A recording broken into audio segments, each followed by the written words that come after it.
American house spider. 50 homes were searched, room by room in one survey, and this spider was living in all 50 of them, sitting in roughly 2/3 of every room checked. Ceiling corners, window frames, the gap behind the basement stairs. Its web has no wheel or pattern to it, just a snarl of lines strung across a corner with a few sticky threads let down toward the floor. Look closely at the body, and the resemblance starts to bother people. The round abdomen and the way the legs fold sit close enough to a widow's that this spider gets reported as one constantly. The giveaway is underneath. No red hourglass, ever. Its venom belongs to the same broad neurotoxic class as a widow's.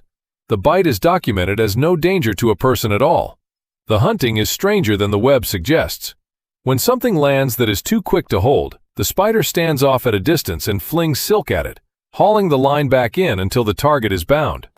Large females have been watched baiting the trap on purpose, dangling the drained husk of an old fly to draw in baby lizards.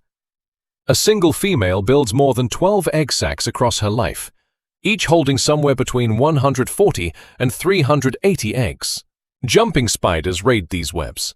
Sometimes the raider mistimes its approach by a fraction, sticks fast in the tangle, and is eaten in the web it came to rob. That puts the house spider fairly low in a food chain that spiders run on each other. Further up that same chain, feeding on spiders instead of flies, sits the cellar spider. Cellar spider, the long-legged one hanging in the corner of the garage and the subject of the most repeated spider claim on Earth. The deadliest venom in the world, with fangs too short to break your skin. Both halves of that fail. Its fangs run about 1/4 of a millimeter, longer than human skin is thick. The venom barely troubles a mammal. Touch the web and the spider vanishes while staying exactly where it is. It grips the silk and whirls its whole body in tight, fast circles until the outline smears into something a bird or a wasp cannot aim at. It eats other spiders. A cellar spider walks into a stranger's web, takes a thread in one leg and plucks it in the rhythm of a struggling insect, then holds still. The owner comes out to collect a meal and meets the thing that made the signal. Its legs turn distance into a weapon. Prey many times its own size gets silk thrown over it from beyond arm's reach and wrapped tight before it can turn around. Males search out the largest female they can find and pass over the smaller ones. The venom rumor may have grown from something real. This spider kills species with genuinely dangerous venom, the redback among them, by getting its bite in first. Black widows are on that list too. A cellar spider never has to touch what it kills. Push that further, past silk altogether, and you get the wolf spider. Wolf spider. Bulky, thick-legged, and hairy enough that it accounts for a fair share of the panic calls about an escaped pet tarantula loose in a house. Its brown markings get it mistaken for a recluse as well. The venom is on record as no particular danger to people. It spins no capture web. It walks, and it runs prey down on foot, with eyesight ranked second among spiders only to the jumpers. Sweep a flashlight across a lawn at night, and the ground answers back. A mirror-like layer behind each of its eyes throws the beam straight back at its source, so the spider shows up as a pair of tiny green sparks in the grass. Biologists count wolf spider populations this way, walking a field in the dark and tallying the glowing dots. The fangs are oversized and a bite genuinely hurts. Cornered, the spider almost always runs. The female carries her egg sac attached to her own spinnerets, dragging it everywhere she goes. When it opens, the spiderlings climb up her legs, onto her abdomen, and pack themselves across her back. Dozens of them, and she carries the whole load around for days. A wolf spider gets called a recluse by people who have never seen either one. That confusion goes much further with the brown recluse itself. Brown recluse. Doctors in California have been writing recluse bite on patient charts for years, in a state where fewer than 20 of these spiders have ever been collected in its entire recorded history. The bite matters where the spider actually lives. Its venom breaks down tissue at the site, and the wound keeps spreading outward from where it began, sometimes reaching several inches across before it stops. The violin marking everybody checks for is close to useless for telling one apart. Plenty of harmless brown spiders carry a dark shape on the back. The reliable feature is the eyes. A recluse has 6 of them instead of 8, set in 3 pairs across the front of the head. It can go a full 12 months with no food and no water, and still be alive at the end of it. Then there is the arithmetic nobody quotes. Of bites that are actually confirmed as recluse bites, about 1 in 10 turns out to be medically significant. The other 90% close up and heal on their own. 6 eyes in 3 pairs is odd equipment for a spider. At the opposite end of that scale, carrying the best vision in the entire group, is the bold jumping spider. Bold jumping spider. Compact, black, with a bright triangle on its back and metallic green mouthparts, and it will turn on your windowsill to watch you the way a cat does.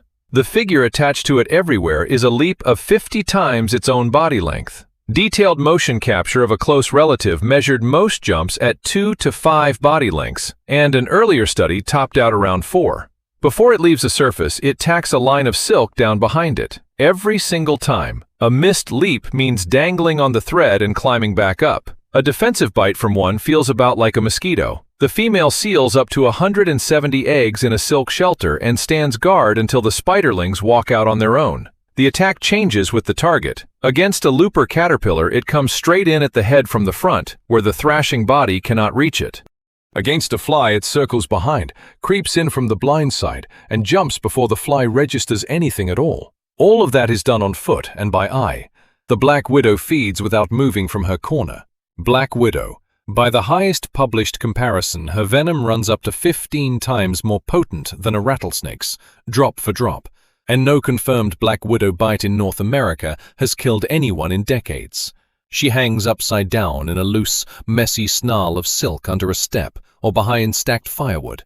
Her eyesight is poor. Everything she learns about a visitor arrives as vibration through the threads, read by her legs.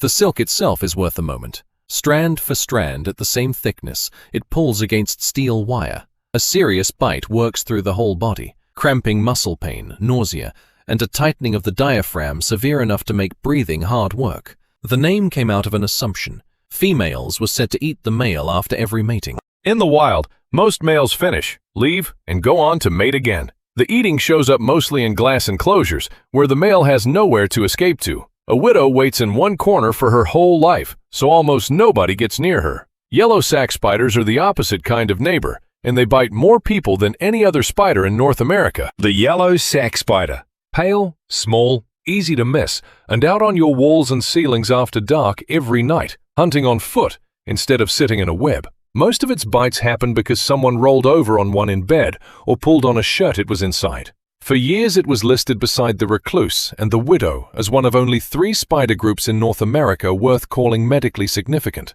That reputation for flesh-destroying wounds has largely been walked back since. It builds no hunting web at all. At dawn, it spins a fresh silk sleeping tube, tucked into a wall corner or a fold of curtain, sits out the daylight inside it, and abandons the whole thing that night to build a new one the next morning. Courtship starts with a break-in. A male finds a sealed sack with a female inside, taps on the outside wall of it to announce himself, then cuts through the silk to get in. The bite leaves a raised, angry-looking welt that can take 8 weeks to fade completely. That is a lot of ground for a spider the size of a grain of rice. For size and pure speed together, the house belongs to the giant house spider. Giant house spider. It holds the only running speed record ever awarded to a spider by the record books, clocked at just over half a meter per second, roughly 2 kilometers an hour, across a floor. On a dark carpet, at that pace, it registers as a blur going past your foot. Every autumn, the males quit their webs entirely and set off walking through houses looking for females. That is the whole explanation for the spider stranded in the bathtub in September. It got in overnight, found the porcelain too slick to climb, and has been circling the drain since. For all the size and the speed, the bite carries no medical significance for people or pets, and the animal almost always runs rather than stand its ground. Where they move in, the smaller hobo spider tends to move out, simply out-hunted for the same insects in the same walls. One egg sac releases 60 or more spiderlings, and they stay together as a cluster for about a month before scattering. Whether they all make it depends entirely on the food. When prey runs thin in that huddle, they start eating each other.